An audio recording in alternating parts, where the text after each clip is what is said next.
Next up, we have Janki. I'd like to hand it over to her. Janki will be moderating our panel discussion with our therapists. A quick introduction about her is she's an MSc in clinical psychology. She's passionate about everything psychology. Her interest in clinical psychology started early in life when she realized that mental health is not just the absence of mental illness. Rather, promoting mental health and well being is crucial because it allows the individual to reach their true potential, have good interactional patterns, satisfying relationships, develop good coping strategies, and contribute to their society.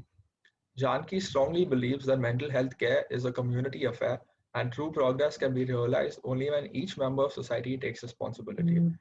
Janki, over to you. Hi, everybody. I'd like to start by introducing our four therapists. So firstly, we have Ms. Husna Vanjara. She's a clinical psychologist and counselor holding an MA in clinical psychology. She has a postgraduate diploma in counseling psychology. She has a certificate in school counseling and a certificate course in REBT therapy.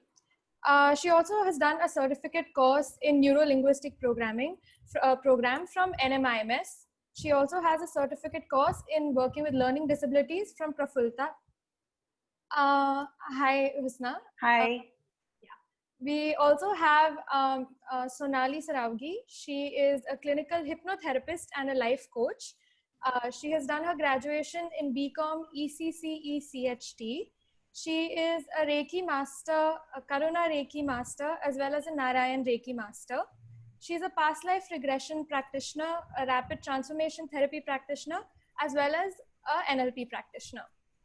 Hi, Sonali. So nice to have you here. Hello. A very good evening to you, Janki. Good evening. Thirdly, we have Armeet Kaur Sethi. She is a counseling psychologist who has done her master's in counseling psychology from IGNOU University and has done advanced diploma in counseling psychology from Prafulta Psychological Services. She's a neuro-linguistic programming practitioner. Hi, Armeet. Good evening, everyone. Okay. Last but not the least, we have Deepika Bhandari. She is a trained psychotherapist with a master's in clinical psychology. She practices from a trauma-informed perspective. Apart from her professional training, she's also trained in the therapeutic modalities of REBT, transactional analysis, and Gestalt therapy. She's also trained in animal-assisted therapy and frequently uses trained dogs in her therapy process. So I'd like to welcome all four of you today to our panel discussion. Thank you very much. Okay. Just a quick, I'm not sure if someone covered this, but in case anybody has a question, as and when it comes up, you can put it, there's an option in the chat box to change the, send the message only to Janki. So you can change that and send it to me so that I can either bring up your question during the course of the panel discussion if relevant, or at the last 15 minutes, which is set aside for Q&A. Okay. So let's start.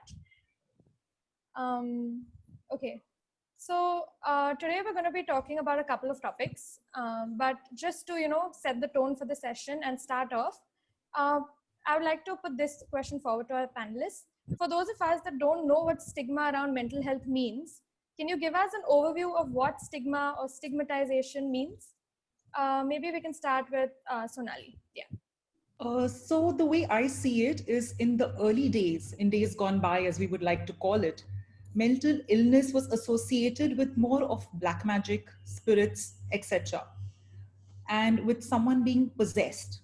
So which led to a lot of fear in people, caution, discrimination by society, and which has today probably led to our thought processes where we label people and have the stigma-oriented things like, that people with mental illnesses or mental issues can be dangerous and it affects only a certain class of people, or it's something that you just need to like snap out of, or it's all in your head, just get it out.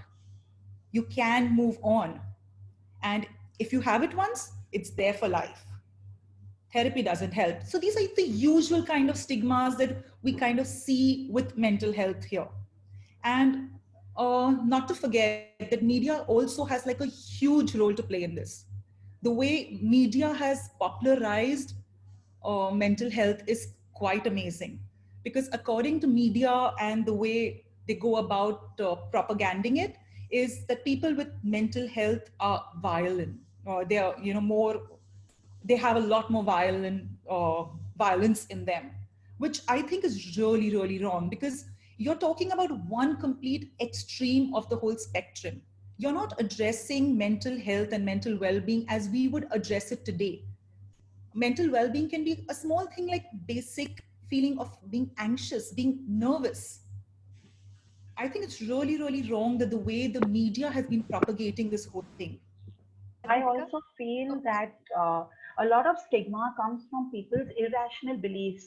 So irrational beliefs, what we have as individuals, we pass that on to other people. So for example, if somebody feels that men can't cry or boys can't cry, so we tend to push that on to the other person. And for example, if you have a son or a brother who's upset and who cries, you try and put him, oh, are you weak?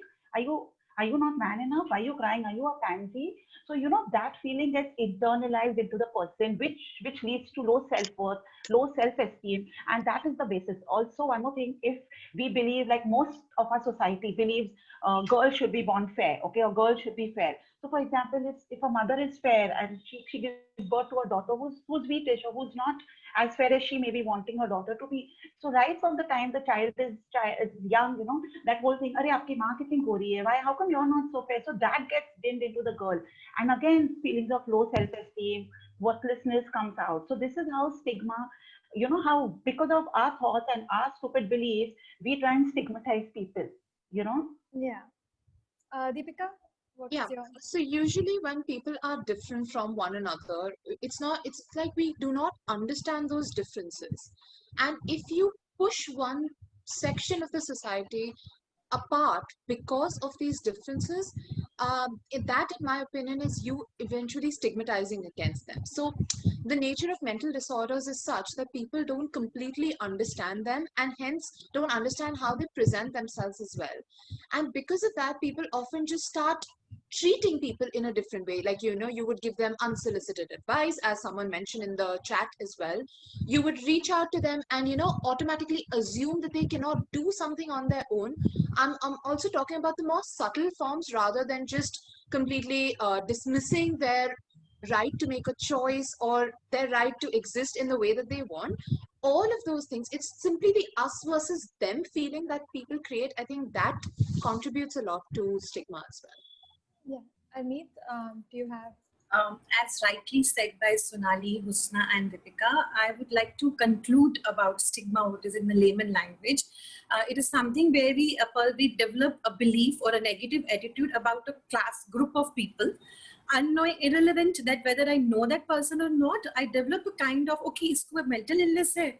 Okay, it is kind of defect character for them. Then I don't know the person, maybe हम उसको जानते ही नहीं हैं, but हम उसको इतना strong, एक push देंगे या एक गिन जैसे उससे देखना कि ओके ये violent हो सकता है, ये हमारे लिए harmful हो सकता है, और उस तरह से उसका जो right to equality है या whatever the right is there is taken away unknowingly by the judgment or the beliefs we have. So this is what stigma in a layman language, I would like to conclude over here. Yeah, so I think what I've understood is that a lot of it, sometimes stigma comes up because of, an inability to accept differences, or maybe just these instilled ideas in us, prejudice and things like that. So while these are the reasons that could probably, enable, probably bring stigma in us, but I would like to ask what, a few examples of how you think this stigma that we show other people, maybe someone living with a mental illness, how does this affect them? What effect does this have on someone who's living with a mental illness already? Husna? Yeah. So when you start stigmatizing the person, the first thing the person would feel ashamed. He would feel, like guilty. Am I doing something wrong? What is wrong with me? Some people even tend to internalize the stigma. So they start believing what you're saying is true, which leads, again, as I said, which leads to low self-worth, which leads to low self-esteem. Some of them may deny the symptoms altogether. They may pretend everything is okay. Mujhe kuch nahi hua, I'm absolutely fine. Under that whole facade of being nice. Then they may also experience a fear of shame from seeking help. what if the therapist judges me? What will happen? I'm inadequate. Then they may also feel that nobody cares about me, nobody bothers about me. They may also feel that they deserve to be treated in that particular way, and what people are saying is absolutely true about them. So mainly, this is how stigma can affect you. Deepika? Yeah, absolutely. In fact, I'm just going to add to what Husna said that, sometimes it creates a hindrance in being able to access resources because people start evaluating themselves in that way, and then they feel like, someone would not come to a therapist, someone who's dealing with an everyday life issue. I'm not even going into mental illness right now. They would think twice about accessing a therapist or even just going for an initial consult because they automatically feel like, how will I be perceived if I go to a therapist, or how will I be perceived if a certain thing happens in this way? Just to give you a very tiny example of how stigma shows up in everyday things. So this was on Facebook. A fellow therapist had just put up a status saying that, she said something and then she said Happy World Mental Health Day, and a comment to that said, oh, we would be considered mental if we said Happy World Mental Health Day in response to this. And that's how deep rooted this feeling is. Yeah. Sonali, anything you'd like to add? Yeah, so your question was about how do people living with the others who are dealing with mental health issues, how do they go about things? So like it was rightly mentioned by Deepika and Husna, they also feel a lot of embarrassment to face people in society, and they don't really want anyone to know that someone within their house, within their family is having these issues. Because if you really look at it and the way the society is today, people think about it, would you even consider getting married to someone who has an history of mental issues? And why go very far? Actually, in India, we would probably not want our son or daughter to get married into a family that has any one such reported case. So if you ever get to know that someone is seeking assistance, you'll probably be tagged and labeled about it. And then you'll be really wary and say, okay, there's something wrong. I need to just stay a little cautious over here. People just tend to get so cautious the moment they hear a person is seeking mental health therapy. And because of which we really, really deter people from helping themselves. Why is it that we're treating mental health in this kind of a fashion? Isn't mental health just another illness within your physical body?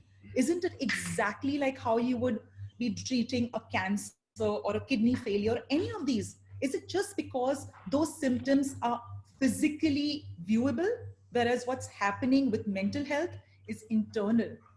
It's almost like, how termites would be affecting a piece of wood where they eat you up within and the outside facade looks completely perfectly all right. That's exactly what mental health does to a person.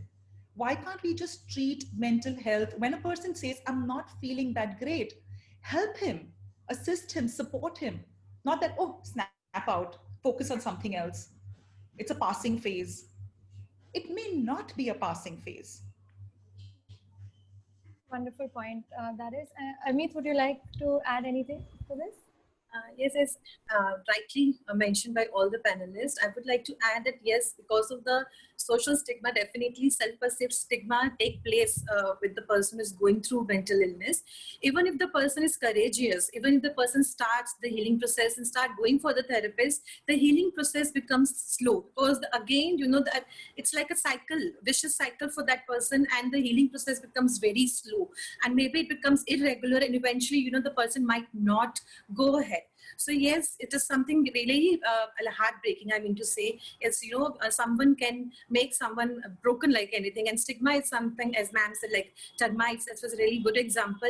Yes, a person who is even a courageous, even the family is supportive, and it's transited to the family also. So if I am going through a mental illness, so my entire family will be looked upon with that point of view. So it's like again self guilt will come over there because of me. My loved ones are also going through a lot, or maybe they are also shameful about me. So yes, it's like a very difficult, the things become more difficult for the person to come out of it.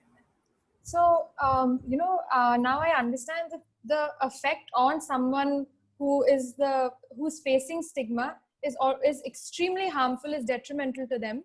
And I think one point that stood out to me, like even Sonali, even Deepika brought up the fact that it can be so implicit in us, the stigma.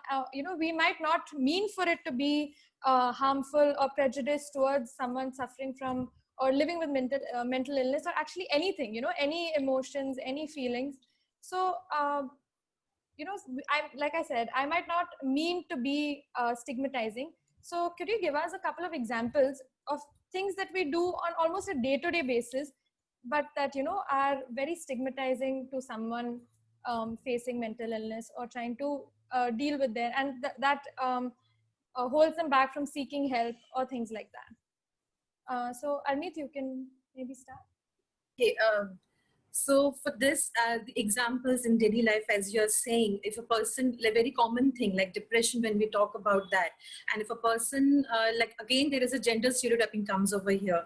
Okay, women are the more easily, they can say victim of depression. So the terminology which we use, the language which we use is actually very impactful, because we are listening to that. Now the person who is just sitting in a group, maybe we are going out with some friends, and maybe your one friend is actually going through some mental illness, and when they are talking about mental illness over there and listening to those kind of, it's so, it's so weird, the people who are in depression and all, they're not able to take care of themselves. So when they listen to all those things, and it's like the person, even if courage bhi karna hai ya mujhe help dene bhi jana hai, again the person step back, and even if they are started, so now the person wants to be socialized also, wants to maintain that thing also, but how to maintain?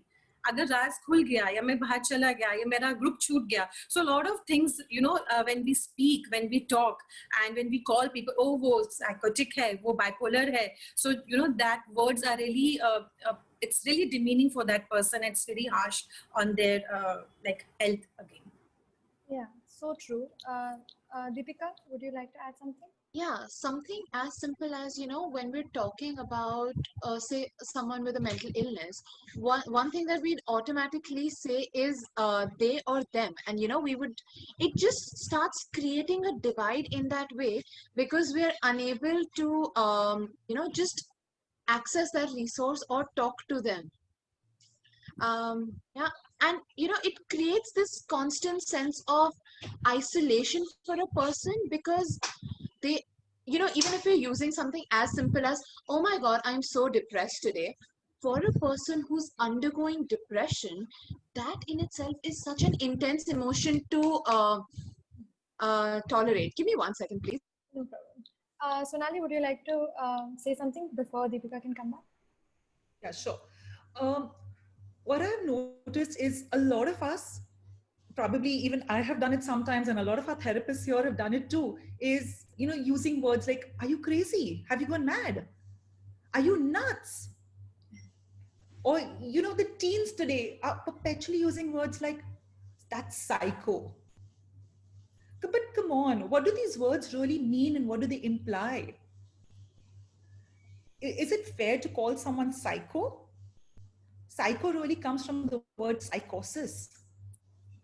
What is it got to do with the person? How can you call someone mad? And the term that you have to be crazy or mad to go in for therapy. Only mad people go for therapy. That itself deters so many people who may be willing to even try it. That is the kind of stigma that we actually put. Then people with any kind of, they say that, their mental health is not that good, or they're feeling low, so they're insane. Screw dhila hai. That is such a commonly used term. If I'm doing any kind of an act which doesn't agree with your perspective, mera screw dhila hai. How does that work? Or a person who doesn't fit into your perception of things and how it should look, or how a human should behave, is spastic. He's such a spastic. Just because he happened to drop something doesn't make him spastic. I'm sorry. Just because he didn't agree to what you had to say, screw dhila nahi hai. Yeah, we really need to be careful on the way we are using these words and terms. They've just come into our daily usage just so much. And it's so unfair to somebody who's actually experiencing the trauma of these words. You don't know the way it impacts the other person. You're casually, loosely using them. It could be really hurting somebody else within, which you can't even tell. So true. Husna, would you like to say something? This Yeah, is another very loosely word is bipolar. You know, people don't know. So, oh, you know, and they just, I mean, state it. Or I'm bipolar. He or she is bipolar, which is like, I mean, bipolar is a serious illness. You can't just term yourself as bipolar. Bipolar. Oh, I'm dyslexic. Arey, I'm dyslexic. Okay, without knowing anything, I'm dyslexic. Or if you have very good organizational skills, or some friend of yours has good organizational skills, it's like I'm OCD. Arey, kya OCD hai? You know. Another thing very important is it's not true, yeah. You're just imagining it. So normally when children tell their parents, you know, I'm not feeling good, Arey, kuch nahi, you're just imagining it. Another thing is if your friend comes to you trying to tell you something, your first reaction will be, Arey, cheer up, yeah, just stop whining all the time. Let's go and party and drink and you'll feel better. That kind. Another thing very important is the way people use depression, as Sonali said, and even Deepika and Armeet, all of them said about depression. It's like, you know, like recently, the very top actor, depression, it was all over the news. So his girlfriend, ex-girlfriend comes out and says, oh, banda kabhi depressed ho hi nahi sakta. What do you mean? I mean, how do you know, do you even know what depression is? It doesn't, it can happen at any stage of your life, and it's a chemical imbalance. It's nothing to do with your material wants or your needs or anything like that. So, you know, people just tend to use the word depression, anxiety, OCD very, very casually. Like I've got kids coming to me, calling me up, I think I've got OCD, you know, like they will self-diagnose it for themselves. These words have to be used very, very carefully. yeah. Coming back to Deepika, there's a question. Someone, like, I think this brings us back to your point that you were talking about. Someone has asked if they and them is used even for LGBTQ spectrum people. So is that divisive? Do we have to keep that in mind when you were talking about the they and them point? See, so that is something that they actually give consent for. They ask for that. When someone does not identify with a particular gender, they request that their pronouns be changed and they request those pronouns be used for them. That in itself is a very different area that we're talking about. Here, what I'm talking about it is, suppose if you know two of your friends are going for therapy for different issues. Even if you club them together and you say, they deal with this, that is the reason that they are getting so emotional. In this case, the they that you're using is for a very different purpose. And when that happens, it becomes really difficult to deal, or for someone to even open up to you about the fact that they're accessing help. Think about it that, you know, if a third person who possibly would want to seek therapy listens to their friends talking about other people who are accessing therapy in that way, it becomes extremely difficult for them to be like, oh, I think even I need to access help. And it limits their resource in that way. That is so true. I think, I feel like all of us, when we discuss things like this, it starts as on thinking about words that have become such a normalized part of our vocabulary that might, be that one little thing that deters someone from seeking help. So considering that words have, of course, I would like to add over here is a very common statement which is being told to people who are going through this like difficult things. Is like क्या रोता रहता है जब देखो रोना ही निकल जाता है. He's rondru, even the language the children use. Oh God, again started. Now again we have to take care of this person. So this is the one which is like it has a like a killing effect for that person. That I'm not supposed to be, again self-isolation takes place, and again healing becomes very difficult. I think this is such an interesting point because it's not even about someone maybe like I think Sonali was saying that it doesn't have to be on the ends of the spectrum, but even on a day-to-day basis we deter people, our own friends and family, from seeking help by our tiny words and our gestures that make them just spiral even more. So Husna, sorry. Yeah. You know, even parents, a lot of it comes from them. So for example, I'll give you an example. A very close friend of mine, his son was undergoing a very, very bad time and he wanted him to come to me for therapy. And when the kid came to me for therapy, he was like old, 24, 25-year-old kid. And when he came to me for therapy, like 3-4 sessions, he was crying and letting it all out. So his dad, being such a close friend of mine, kept targeting the boy and kept telling him, aren't you a man? Why are you so weak? And then he actually told me this. He said, you know, I can't believe my son is so weak. You know, I mean, so people also, parents also perceive it in that way, and they view it as their own failure if their child needs to seek therapy. Yeah. So this is such an important point, and I think especially in an Indian society, you know, Yes, a lot of very it comes important. from parents. So one of the questions that has come up is that if someone, you know, is facing some problems, or you know, they want to seek help, how do they, you know, do you have any tips on telling their parents, especially if they are the people, you know, being stigmatizing seeking help? How could they inform their family that they would like to seek help, or maybe just share what they're going through, right? Deepika, you can start.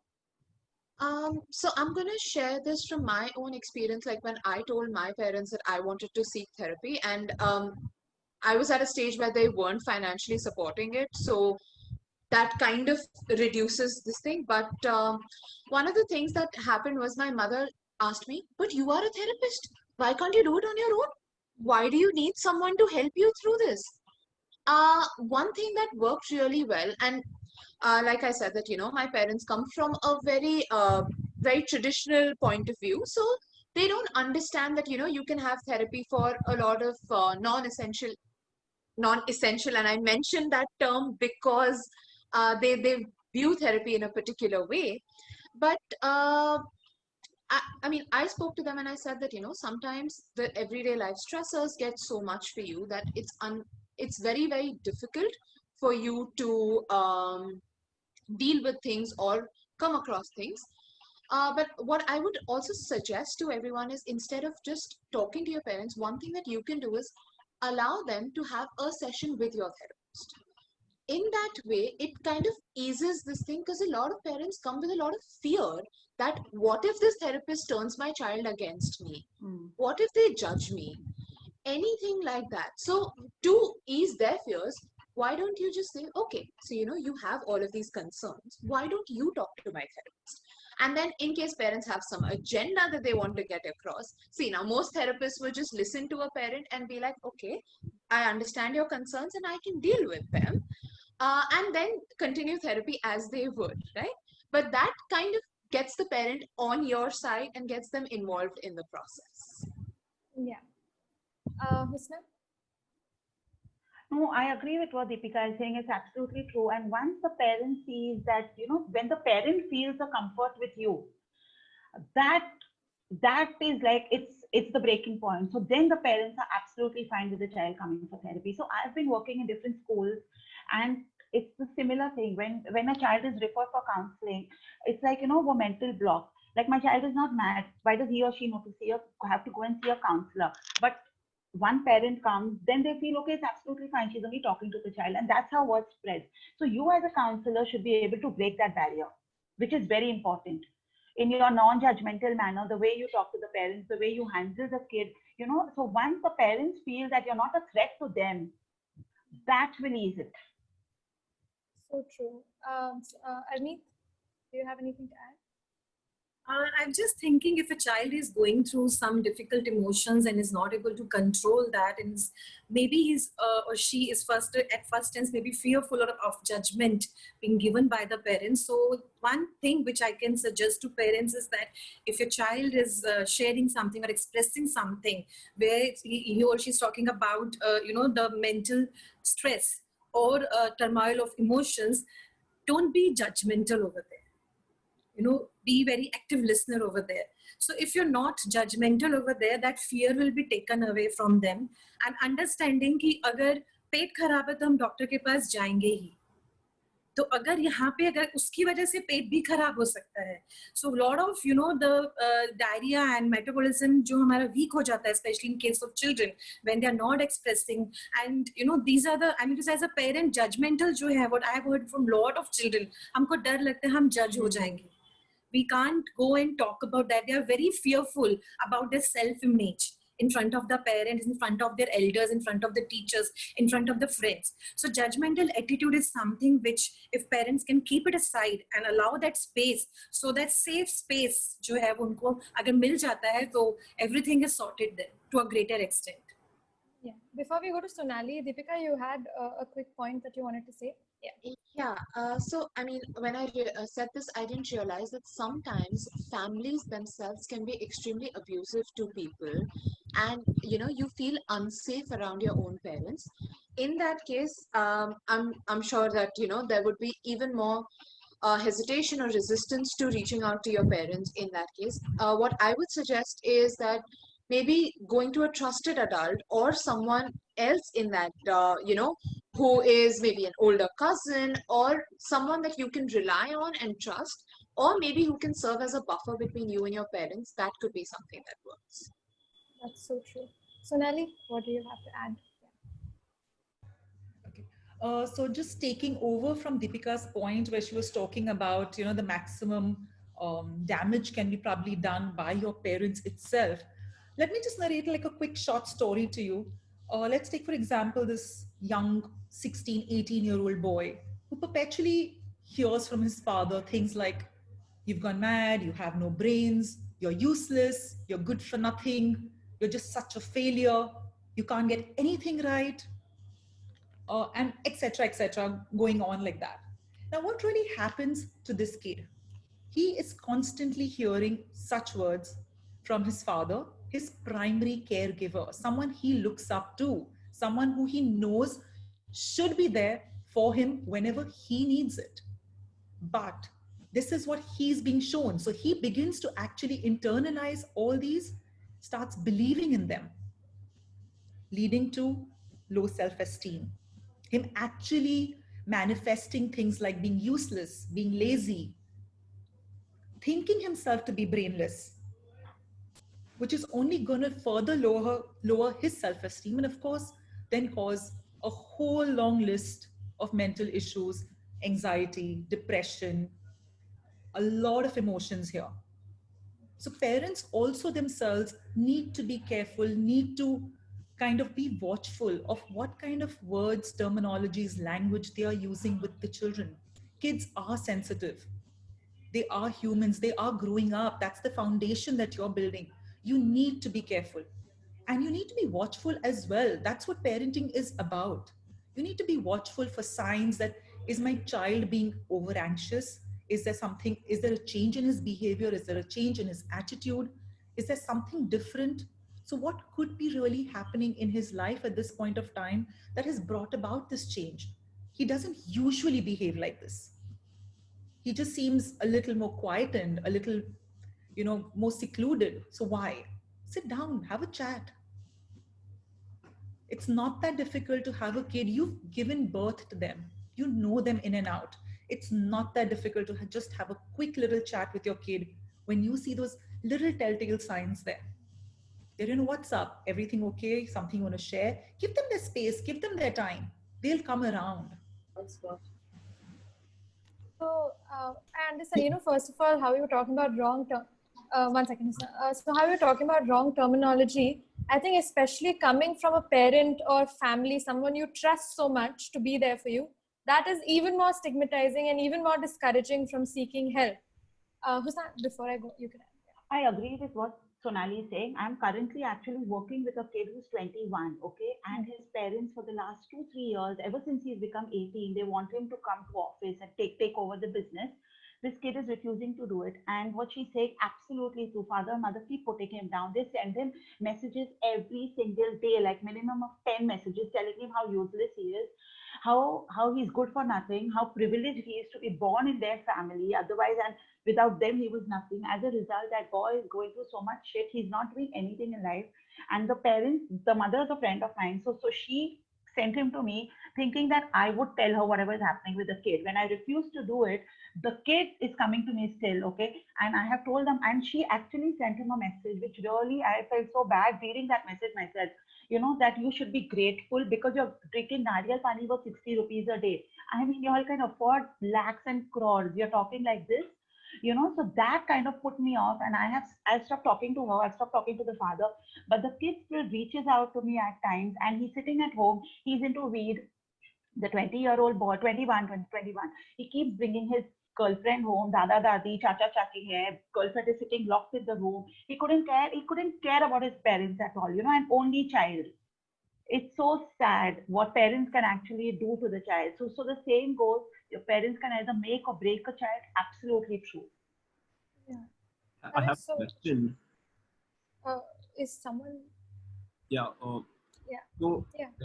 like, firstly, like, thank you for talking about all this. But like, when like some like having done therapy myself, so like what I realized is like it's always it's easier to talk to a third person about your problem than when you talking to your parents, or like then talking to you like someone you know, correct?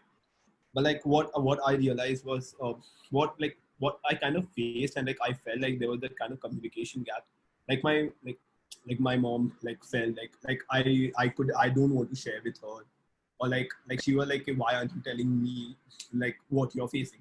So I was like, it's not like I do not want to tell you, but like maybe like you being my mom, like you will have like certain kind of like bias against myself, or like you will have certain kind of like mind blocks against myself. And like during the therapy, like it of course like it was a big point myself. So like like how do you like suggest like getting that point forward like to your parent? Like although I tried to like explain her, like I sat her down and like I told her like it's not like I don't want to tell you, but like I'm figuring out things for myself, and like I just want you to like. But like she got like upset, and she felt like, oh no, like you're hiding stuff from me, or like you don't want to share with me, or like you don't want to tell me stuff.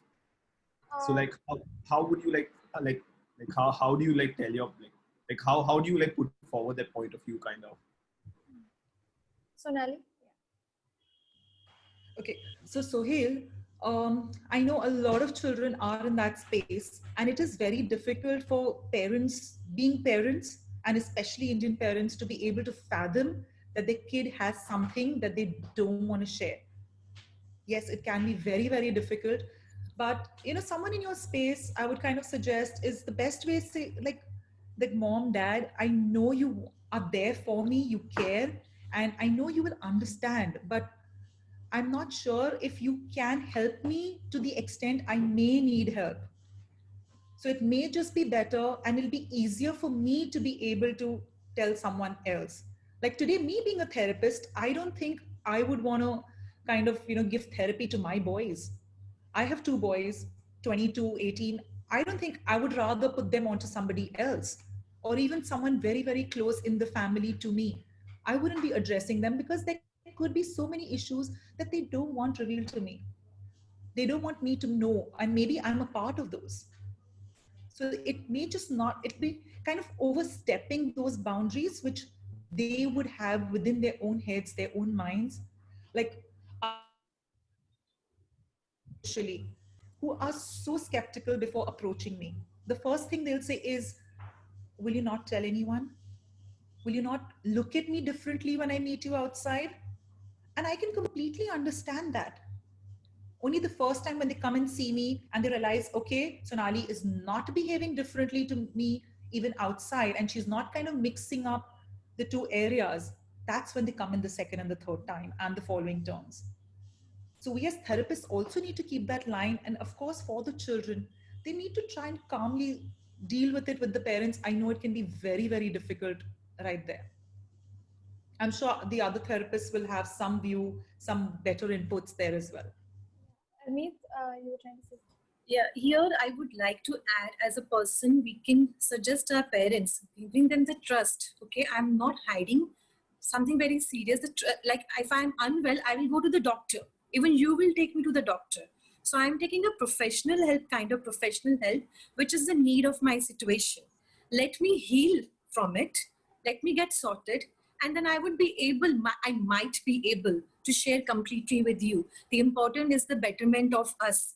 So if that trust has been given to the parents, is nothing where it is hidden in a way, and it's very thing which I really need to discuss with the professional and need to heal myself. So I guess a parent, definitely it's difficult for them, but they definitely will be able to understand, or will be able to give time to the person or the member of the family. Okay, first to heal yourself, and if that insurity is given, okay, this is not something which will, it's a big thing, or even if it is. So if the healing is important, so what is important? So if the prioritized things will be kept in front of them, what is right now important?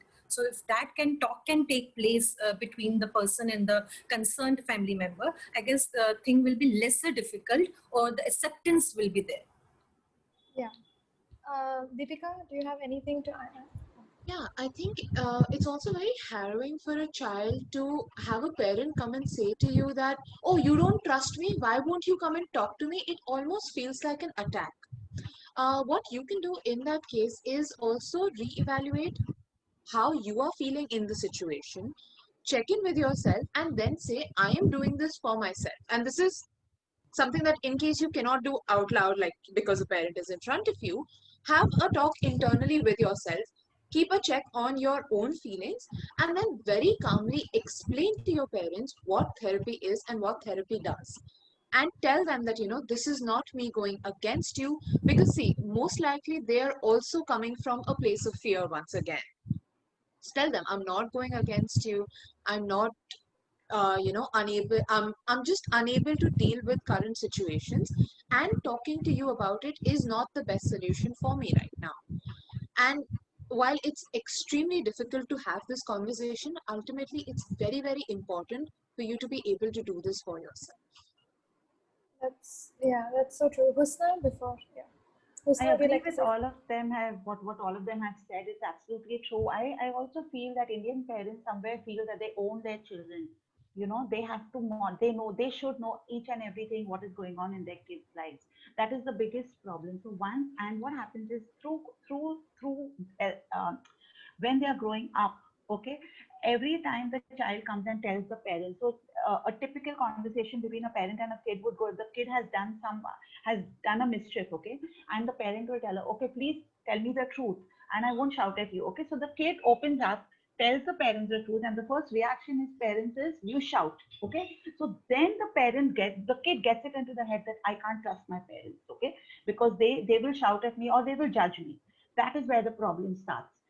So when you are 20, 21, okay, you talk to them in a way which they can understand. But there are kids who still are not comfortable doing it. Like recently, I had a kid who was studying in Canada. He had failed the semester. His parents were paying lakhs of rupees, and he didn't want to tell his parents he had failed the semester. He was going to take admission in another parallel college, which was giving him credits, okay, and his parents didn't know a clue about it. So, I mean, I feel you need, even for the kids, you need to get to know your parents better, interact with them, because all parents finally mean well for their kids. They all love their kids, but Indian parents somehow have this one upmanship with their kids somehow. They tend to be bossy. They tend to kind of, you have to listen to me, I know everything. It's all about giving gyan to their kids. It's never about listening to their kids. So, once you try and talk to them in layman, simple language, I'm sure they understand. Yeah. I think sorry, Aditi, yeah. What I would like to bring the notice to one thing, it's not only children, because we are talking about mental health of everyone, even as a wife, as a husband, any relationship can do this thing. It's whether it's a child or any person, XYZ in the family, judgment attitude agar nahi koi dikhaye, so it becomes easy for a person to take one step ahead. Absolutely. So it's not only parent child, but it can be husband, wife, brother, sister, any relationship, I mean to say, even a teacher and a student. So it is applicable everywhere. If the judgmental attitude is kept aside, I mean to say, the barrier to a greater extent is the first step will be taken by the person actually. Yeah, I think I really relate to what all four of you actually have brought up, that, a lot of the times parents are defensive, and maybe a more better communication patterns, better ways of communicating from both sides would lead to maybe creation of a non-judgmental, exchange or dialogue on these topics. Especially, I think now I'm going to steer the conversation a little towards something more relevant to us, the COVID pandemic. So during COVID-19, while there has been, actually, let's start with, the mental health aftermath of COVID-19, right? How it has affected each of us and changed. It's like how everyone keeps calling it the new normal.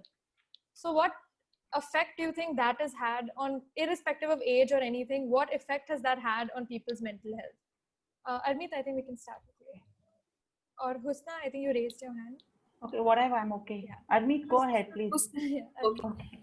Uh, So base. Okay, sorry. Start. no, no, please No, go no, ahead. please, Armeet, Armeet. Armeet, you can start. Okay, so as it's a change which it was a sudden change. It didn't give time to anyone. So it was the speed was really very high, and the uncertainty, the level of uncertainty, and because of that, the level of fear, the change in the lifestyle, the change in the connection. The entire things were on toss. So a lot of anxieties everyone has faced. The clarity was not there. The what is going to happen next, the answers, nothing was there in front of us. So the calculation was high, the results were not there, is still they are not there. So yes, the uncertainty is really high, the change was sudden and it didn't give us time, and it was on high speed. So yes, people find a lot of struggle over there, and then leaving or like losing the connection with our daily structured routine and connection with outside people, the movement, the physical activities, everything was taken away, which really had a lot of impacts on all the age groups, a lot of impacts on all the age groups, especially on children. I mean, to say they need a lot of physical movement. And when that is not given to them, then with that touch, which is not given to them with their same age group, their peer group and all. So that age group is definitely affected in terms of if their level of energies are really high, if they really need to talk a lot. So there is no listener for me then.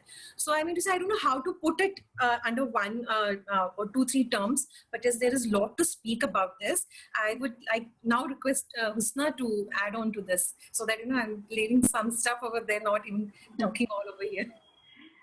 So basically, it has disrupted our lives. Our routines have gone out of the window. Jobs are at a peril. Salaries have been cut.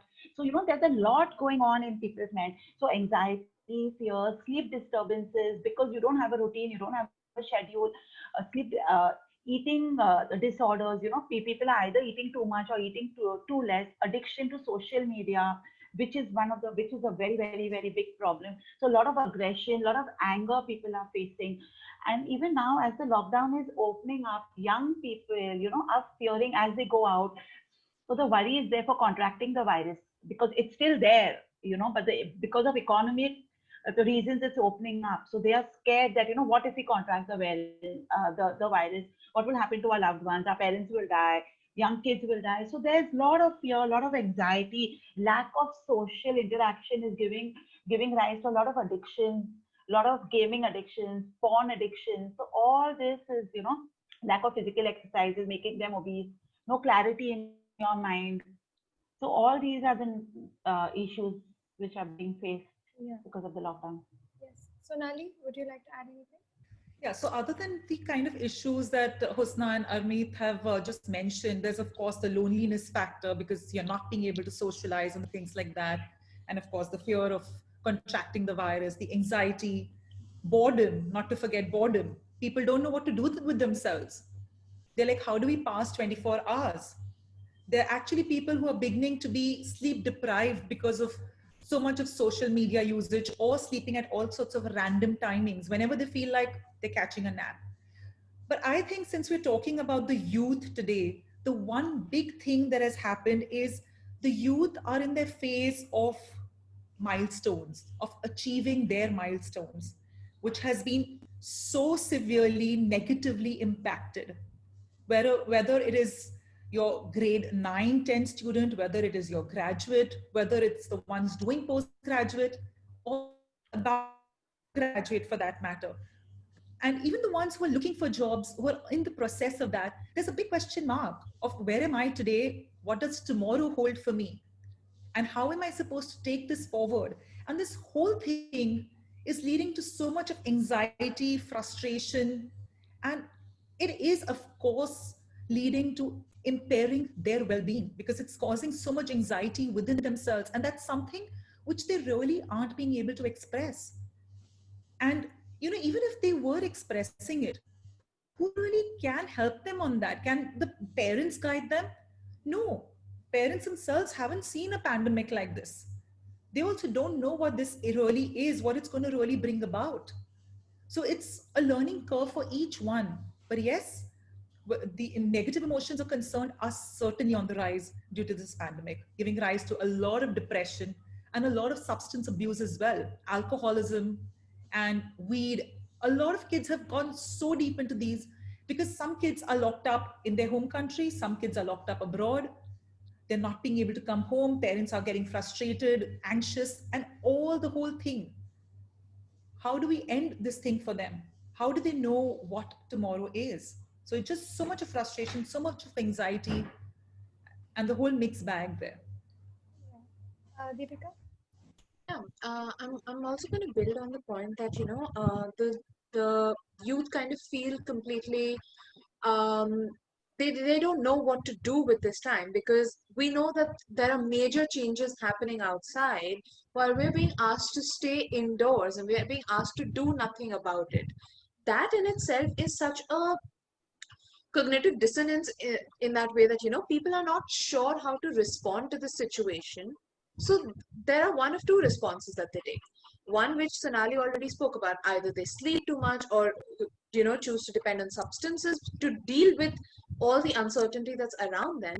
The other is that, it's another kind of addiction where people are like overworking. They're like, let me do more, I have all of this time, I'm going to use this time to be productive, not realizing that this situation in itself is having such a huge impact on us, where we're not realizing every single day we go through so much stress, worry, which we didn't already do.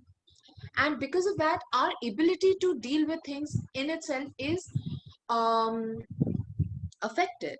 And different things would affect us so much more. So check in with yourself, see how you're doing, and in case you're not able to deal with something, look for an alternative or look for something else that you can do in that situation. Reach out. Everyone is in this together. Stop isolating. Check in with one another and reach out. I think one more aspect that came to mind when Sonali said, the fear of contracting COVID itself has, it's led to so much, especially now that as the cases kept rising, a lot of people, people they know passed away or really suffered because of the disease. So that caused a lot of more mental health problems and, just the worry and the fear. So I would like to connect this to what we were discussing previously and ask you this question, that in the beginning we heard of so many cases that people who had contracted COVID, they were treated with such, they were ostracized and nobody knew how to treat these people. And we heard so many cases of people being really attacked and things like that. So the stigma and, the paranoia came together to cause a lot of sort of exacerbation of fear and things like that. So do you think that had an effect on people's mental health, the paranoia of just getting the disease and also the societal reaction to that, if that makes sense? Definitely, Yeah. definitely. I had a client who referred himself to me because he was getting so paranoid of contracting the virus. He used to wash his hands like 9 times in an hour and force his younger son to do it. He had become like completely OCD. He was stuck in the house. He didn't want to get out of the house. It was really, really pathetic. So it has definitely impacted a lot of people, especially people above 60 years of age. It has really, really impacted them. Yeah. Almeet, you were trying to say something, I think, even when I was talking. Yeah. No, actually, it was related to the previous question. Okay. Like if I go in little, in depth, youth, when we are talking about youth and they, especially the adolescents, they are in the stage of role confusion and building their self-identity. And if the child is really very good or successful in their academics and all.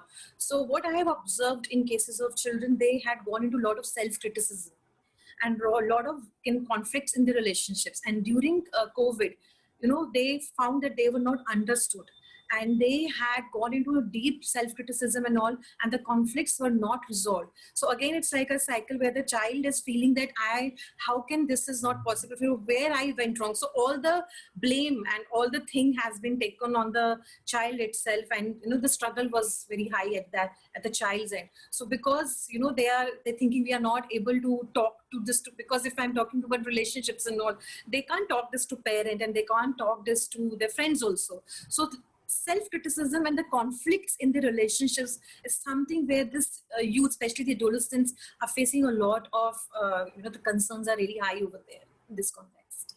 Definitely.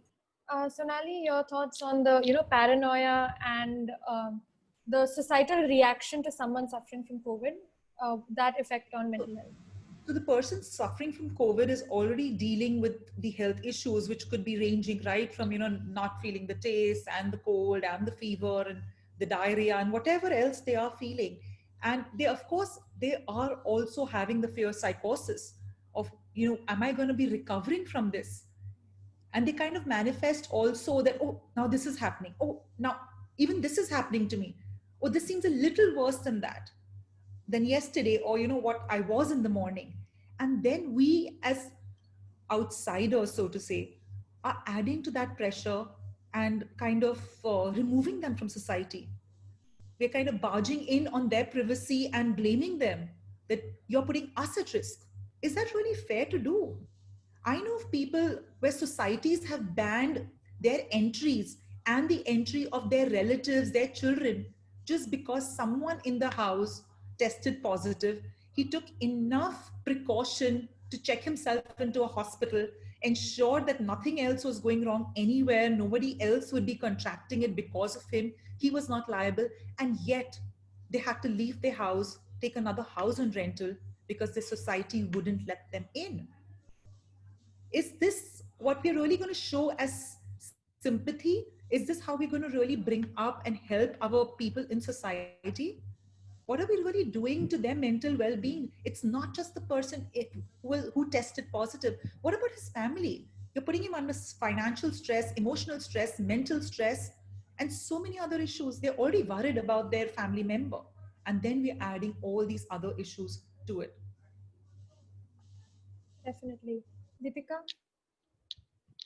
Sonali's point also brought in, how social ostracization is caused by stigma, and we're kind of doing that because, again, it's not an illness we understand completely. We do not understand completely how it transfers. There are new reports coming up every day, which is something that researchers do look at, and that's a great thing that they do.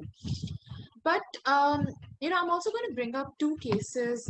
So one is one of my clients, she's about 56, 57, and she's being forced to completely stay within closed doors because she's at risk. And because she's at risk, she constantly has to take care and be careful and all of those things. And she said, it feels like I'm jailed in my own house because they're doing everything for her. Her society is very responsive that way. That's a great thing. However, you're taking away personal freedom just because someone is at a greater risk of contracting the illness.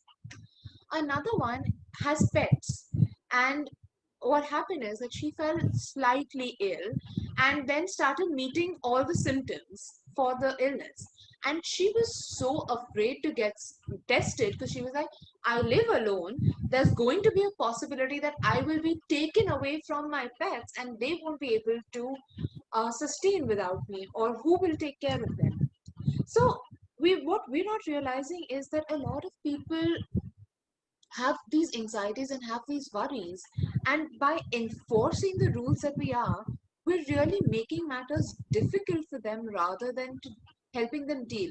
And that's why it leads to the paranoia. It leads to people being even more scared to open up and share what they're going through at that time. And this is not just with COVID, this is also with mental illnesses. Yeah, that is such a good point. Before we, wrap it up and take questions, I would like to ask, because we're all going through like the points that you all have brought up, the loneliness, the uncertainty.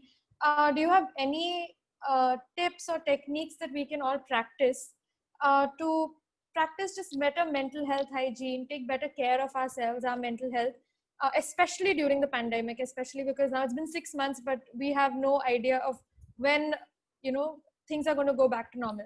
So any tips or techniques that we can practice on our own on a day-to-day basis that would help us to better take care of ourselves and our mental health? We can start with Sonali. So Janki, I very strongly believe in releasing your emotions, and I would really recommend this technique called EET or EFT, as a lot of people call it, which is emotional freedom technique or emotional empowerment technique. And it's a very simple technique. You would probably find it online as well, which really helps you, a couple of rounds of it, and it really helps you to be able to release out a lot of negative emotions that you could be feeling and experiencing. And you do feel way, way lighter as soon as you've like done even 2 rounds of it. So if we have time, I could certainly show you how to go about it. And in the meantime, over to the others. Yeah, but just to repeat just repeat the name of the phrase so that everybody can like, if in case anybody missed it. Technique, emotional freedom technique, or also known as emotional empowerment technique. It's about tapping into your own regions of your own body. So wherein the meridians of your body, so to say. So you're tapping into your meridians where you would essentially be storing different emotions at different points of time. And typically those are the areas that reach out to your nerves and your muscles. So you're releasing it from the endpoints itself in order to be able to ease out and relax yourself. If you could just quickly, actually, might as well show it to, maybe a quick demonstration or something like that, that would help people get a better idea. Sure, absolutely. So give me a statement that you would want me to kind of deal with right now. Give me any statement. The therapists want to bring it? Or we can ask the chat. Ask the people on the group. Yeah, let's ask the group. Does anybody in the... I'll just take someone if no one is coming up with it. Yeah? Okay. Let's just say I'm coming up with a simple thing like, I'm not feeling so good, which is a statement which all of us go through. I think within 24 hours, at some point of time, we do have that low. Yeah. So it is just simple. The karate chop area of your hand, you kind of tap on it. So you can pat it like this or rub it, whichever you're more comfortable with. And as you're doing this, you say out aloud, preferably aloud, even though I'm not feeling so good. And I don't know why, because you obviously don't know why it's happening. You know, something's triggered it. So even though, you start any statement with even though, you complete it with whatever it is. If you know the reason, add it. You don't know the reason, perfectly all right. So even though I am not feeling so good currently, and I don't know why, still, now this is the part which is important. Still, I choose to love, heal, and respect myself. So here, the key points are you're choosing to love yourself irrespective of how you are, how you feel. You're loving yourself, you're respecting yourself. That is what is so, so, so important. And you're accepting yourself just as you are. Because that is the biggest issue with us. We don't know how to love ourselves. We don't know how to accept ourselves. We're always kind of wanting ourselves to be different, to fit into the shoes that the society has put in there for us. So you're going to do this 3 times over with this statement. Even though I feel ... still I choose to love, heal, and respect, accept myself. Yeah. So you can make it just love, heal, and accept myself is also good. And once you've done this 3 times over, then there are key points on the meridians where you tap. So 2 more times, which is one is like right here on the forehead where your eyebrow begins. Okay, left side, right side, doesn't matter. So you tap here a couple of times, then you tap at the end where your eye ends and your eyebrow ends. So right here, and then below your eye on the eye bone, just where the eye socket is, then your upper lip area, right here. That's where you will tap. You could use 1 finger, 2 fingers, whatever you're comfortable with. Then you go here, then your collarbone, and then under your arm. So right here, this is where you will rub it here, and then finally on your crown. So I'll repeat those, starting of your eyebrow, ending of the eyebrow, the eye socket, upper lip, below the lower lip, your collarbone, right here at the collarbone itself, yeah? So where it starts, so you rub that, then you go underarm and your crown. So do this 3 times. Once you're done with it 3 times, you breathe out 7 times, long and deep. In that fashion, at least 7. You could go more than 7, no worries. So this is one complete round. You could do this a couple of times till you start feeling calmer, more positive, and whatever you're looking for. I really love that technique. I think it's very easy to practice also. Armeet? It's very, very easy. It's very systematic, very step by step. Yeah. And very quick results. Definitely. Armeet? I would like to thank you, Sonali, for sharing that. That is really very informative and it is really very useful. I would like to mention about 2-3 things. One is the gratitude. So if we are thankful, the more we are thankful, the more positivity we grasp. So it's like if you make a routine by the end of the day or at the beginning of the day, if at least 2 or 3 things you mention to yourself that I'm really thankful to God for these 2-3 things. So you start with the positivity and you end the day with the positivity. That really take care of a lot of things, and your resilience, your skill enhances on its own. Secondly, yes, whether it's your physical illness or your mental stress, take help. Don't hesitate. Be vigilant to your body. Listen to your body. If it is demanding professional help, whether it's a doctor or whether it's some mental health professional, please go ahead and take it. Don't be hesitant. Again, loving yourself. If need is there, please go ahead. And third is around your people, be empathetic. Be empathetic to them, because when you help someone, you get a kind of sense of achievement. And in today's scenario, sense of achievement gives a lot of positivity to oneself. So these 3 things I would like to share with you. Yeah, I love that. Krishna? Okay, so I would start with value yourself. Avoid criticizing yourself too much, because a lot of times I've seen kids who come to me constantly criticizing themselves. I'm not good enough. Again, which comes from a low self-esteem, your low self-worth. Secondly, most important is make time for hobbies. Make time for something you like to do. Okay. Then take care of your body. Very important. Eat healthy, nutritious food. Sleep properly. Exercise. Exercise is very, very important because it releases good hormones, which makes you feel good. Stay away from the substance abuse. A lot of kids nowadays are doing weed, thinking it's harmless, but stay away from all that. Surround yourself with positive people. Stay away from negativity. Very important. Yeah. Watch happy things, like watch happy movies. Stay away from violence. Volunteer for a charitable cause, as Armi said. Set realistic goals for yourself. Lastly, as she said, even gratitude is the most important thing, because when you realize what you have, you always realize you're better off than somebody who doesn't even have that. And lastly, please seek help when you need it, but make sure you go to the right professional for help, because there are a lot of mental health practitioners also who are not really qualified to do therapy. A lot of them have, only because they promote themselves and stuff like that, you go to them. And then we have a lot of clients who come to us and they do more harm than good. So just make sure, ask your doctor, when you go to a therapist, ask them the experience, ask them the qualifications, and then go to somebody right. That's the most important thing. Yeah. Deepika? Yeah, so I think all the panelists have basically covered everything. What I would say is, see, all of these things may not work for everyone. So find your own stability rocks. Just to give you an example, stability rock is something that helps you become stable. So just to give you an example, a routine is a great stability rock because it establishes a predictable way that your day is going to go.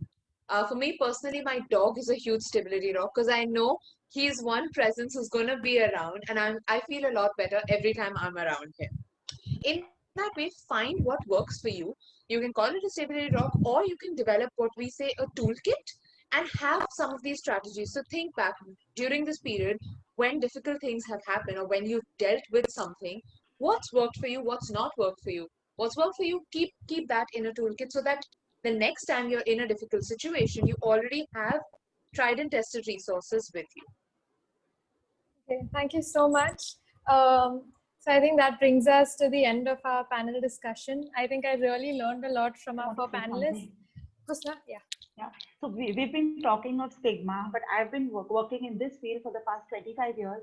And I feel that the stigma is really coming down. A lot of people are approaching mental health therapists for help, especially the younger generation. So lockdown has been a great eye opener for mental health issues, and a lot of young people are approaching mental health therapists on their own for help. So the stigma is definitely come down. It's not what it was 25 years back. Definitely not. Definitely. Yeah, so that brings us to the end of our discussion. But I have one question that has come up. I think it was very interesting, and I'd like to just so that you all can quickly answer it. Someone asked that, they are averse, this person is averse to physical touch and affection due to certain, certain experiences that they have. So they would like to ask you all how they should deal with someone, especially in their family, who gets upset when they are denied physical affection or interaction from this person because they are averse to physical touch because of their own experiences. So considering that they're not open to physical touch with even their family members, how can that person feel comfortable initiating that conversation, or any tips for someone who is going through this? Deepika? So this was a tough one. It depends on the relationship that the person has with the family member as well. If it's an open and honest relationship where they can be slightly vulnerable, because this situation would require, the suggestion would require that, is what I would suggest is tell them how physical touch makes you feel. So something like, when you touch me, it makes me extremely anxious, or it serves as a trigger for me. And then say that it's not me rejecting you, it's me protecting myself, and then have that conversation with them. It's because usually the reaction that we have in the situation is anger, or we turn away from the situation. Another thing that you can do is, in case you cannot have a vulnerable conversation, I would suggest telling them that when you do this, I feel like doing this, and then have that conversation with them. That would be my suggestion. But then I believe in open conversations, which is not an easy thing to do for everyone. Definitely. Sonali, were you saying something before we quickly wrap up? Yeah. So someone who is averse to touch has certainly had experiences which haven't been most pleasant.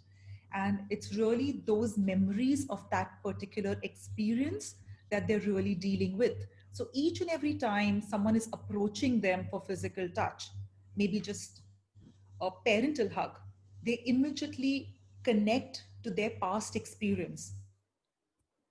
I think she lost connection. We can go back to Husna or Armeet can add their point right now. Yeah, so I absolutely agree with what Deepika has said, that whenever you want to communicate your points, you have to always say, I feel like that. So for any situation, even not this, for the anger, okay, for how you feel for touch. So supposing even if you're angry with somebody, you tell them, I feel angry, instead of pointing the blame at the other person. Because you do this, I feel like this. No, express your own feeling, your emotion, what you feel. So that takes care of the problem. And if you feel repelled by touch or whatever, you certainly need to go and seek help. Yeah. That's what I would like to tell this person. You definitely need to go and seek help. Definitely. Armeet, were you saying something? Actually, already it has been mentioned, Sonali, what she was mentioning. We don't know what is the trigger, what the past experience the person has faced. So actually, when I listen to the question, I don't know whether the person is facing the problem, has asked, or the other person has asked. So it actually depends on a lot of the other information to conclude it. But what Sonali was actually saying, we cannot force that person, because the touch is a trigger for that past memory, and the pain is coming again and again. So as Husna mentioned, that help is very much needed in this case if the person is not able to deal with that. Also, you cannot force the person to have a hug then directly. If touch is a concern, maybe in smaller steps just to come out of it, that can be done. But then therapy is very much needed over there. It's like we are giving the pain again and putting the person again into that thing again and again. Definitely. Sonali, sorry, I think you were cut off. Yeah, sorry, there was a network issue at that point of time. Okay, so like everyone mentioned, of course, in a scenario like this, you really have to get therapy, because it's going to be impacting the rest of your life. like I very recently had a client of mine who had been married for 6-8 months and her marriage hadn't consummated. So each time her husband even tried to get close, she would beat him up black and blue. And to the extent that he would have to go and see a doctor because of being thrashed up by the wife. And she would take whatever came in her hand to beat him up. To the extent that there were times when she ran away from the house. She threatened to be suicidal and things like that. And luckily, her parents realized that there is an issue that she needs to deal with, which they weren't aware of whatsoever. And it was only because of this kind of behavior. And when she did come in, we sorted out, and she's moved on in life now, leading a happy life with her husband. So, which has really, really, really helped her. So, it's really important to seek that help and not be struggling with these kind of issues. Definitely. How much ever we may want, our family cannot be helping us with this. They cannot be completely understanding because they don't know how to. They aren't qualified enough. They don't have the experience enough. They just need to realize that, yeah, this is an issue. The moment you see someone is getting uncomfortable each and every time, momentary, yes, understandable. Sometimes understandable. But each and every time with each and every person, there is an issue that needs to be dealt with, that needs to be handled, and it's best done by a professional. Definitely. Thank you so much. I think this brings us to the end of the panel discussion. I really learned a lot from all four of you. So I'd like to thank Arvind, Husna, Deepika, and Sonali for answering our questions. And I think it was very informative. From the comments, I can see that everyone really enjoyed it, and it was extremely, helpful to all of us at this point. Thank you so much for having us. Thank you. Yeah. Thank you so much. Thank I've you learned so so much. much It's been from a my pleasure fellow being here. panelists. Thank you. Thanks to everyone. A pleasure. Aditya to take over from here. Sorry. I'd like to thank all our distinguished panelists. Janki, our very talented moderator who made this whole thing go so smoothly. Just an added tidbit of information for you guys. All our distinguished panelists are also going a part of our therapist network. And in case you guys want subsidized therapy, we will be rolling out that option to you and you could avail of that. They will also be providing free of charge therapy to underprivileged kids by way of funds that we have raised. So thank you to all of you for coming today and making this day special, making this Mental Health Awareness Day so special for us. A special shout out to the Rotaract Club of KC College, the Rotaract Club of ML Dhanuka College, the Rotaract Club of NMIMS, the Rotaract Club of Bombay Hill South, the Rotaract Club of Caduceus, the Rotaract Club of Mulund Hill View, the Rotaract Club of Government Dental College, and the Rotaract Club of Podar College for collaborating with this event and making this event what it is. But I must say that this event is not over yet. Stay tuned for tomorrow. We have a lot of exciting stuff coming up. Our schedule has a few special guests like Mr. Neville Shah and Mr. Zarak Marker, who are one being a great stand-up comedian. If you all wish to do your homework, you all can look him up on YouTube. And Dr. Zarak Marker, who has personally counseled me while I was in the Aditya Birla World Academy, and he's a really great counselor. So stay tuned for tomorrow. A Google form shall be sent out to all of you, and I request all of you to fill that up. It shall basically just be a feedback form wherein you can tell us what you thought about the event, about the individual talks, what touched you the most. And lastly, just thank you, all of you, for making this day so special, for helping me, even though we were organizers at the Rotaract Club of Nariman Point, of Mumbai Nariman Point, we believe that we ourselves, while organizing, we've also been educated in this whole process. It's been so insightful. Thank you so much. And all I can say is I'm definitely looking forward to tomorrow. I hope to see all of you all tomorrow as well.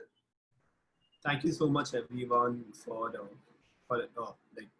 even the whole issues which we face, especially like in the Indian society, and the whole panel for like talking so much about it. Thank you so much. Also, before we end, just a special thanks to Sonali ma'am, who took time out on her birthday to educate us. It's actually very noble of you, ma'am. Thank you so much for doing this for us. Happy birthday. Thank you, Aditya. Thank you for the wishes. It's been a pleasure being a part of the Road Tract and also being a part of this entire initiative. I'm so proud of all you kids. May you have a great day tomorrow as well. All the very best. Thank you. So much.